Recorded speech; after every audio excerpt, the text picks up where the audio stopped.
没忍住啊，我也买了大疆新出的 Mac mini 无线麦克风，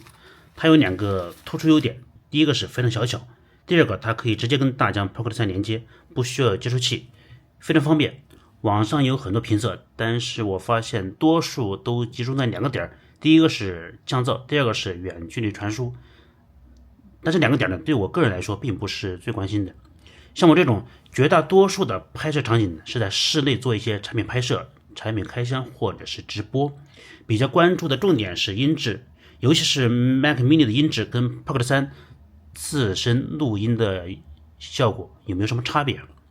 我对 Pocket 3的音质是满意的，但是有时候吧，例如我需要转身或者是弯腰拿东西，由于距离的关系呢，录的声音呢可能就会忽大忽小。如果使用无线麦克风，就能避免这个问题。然而，网上几乎找不到或者很少有这种就是把这两个设备在简单环境下录音效果的对比评测。因此，我这个视频就很简单，给大家直观的展示一下这两台录音设备录出来的效果有没有区别。庆历4年春，滕子京谪守巴陵郡，越明年，政通人和，百废具兴，乃重修岳阳楼，增其旧制，刻唐贤今人诗赋于其上，注语作文以记之。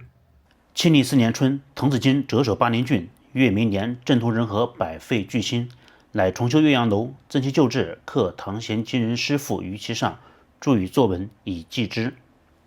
好，这两段大家自行评判哈，我就不做任何分析和对比了。好，这个视频就很简单。